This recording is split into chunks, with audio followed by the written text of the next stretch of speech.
We first declared an outbreak on September the 4th, just over 3 weeks ago. It quickly became apparent that a central kitchen that provided food to 11 different sites was likely the source of the E. coli that has caused this outbreak. And we focused our investigation there. What I can tell you today is that one meal in particular came out with extremely high odds of being the source of infection. Based on our investigation, we believe that meatloaf and vegan loaf meals that were served for lunch on August the 29th most likely contained the E. coli bacteria that led to these infections. Unfortunately, neither of these items could be tested, as they were either eaten or discarded before this outbreak was identified.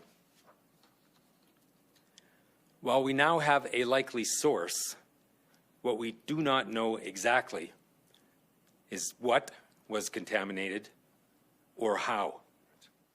I've asked that we seek a third-party external review to validate our findings, to be sure that we have not missed anything, and to be sure that our analysis of the data is complete.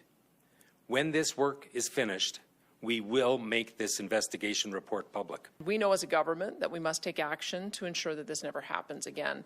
As previously announced, I've tasked the Minister of Health, Adriana LaGrange, and the Minister of Children and Family Services, Cyril Turton, with reviewing food safety in kitchens that provide food in licensed childcare facilities in order to put in place the necessary measures to prevent this from ever happening again. And we're taking another step in this critical work. Today, I'm announcing the creation of an external review panel led by former Calgary Police Chief Rick Hansen to conduct a comprehensive review of government policy and food safety practices to keep our children safe.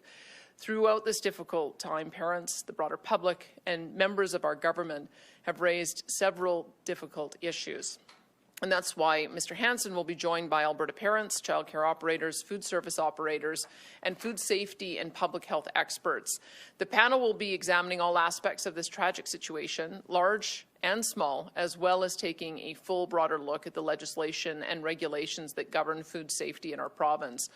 We wanted to give confidence that we've isolated the kitchen in question, and we're going to work through any of the food handling practices that could potentially have led to this.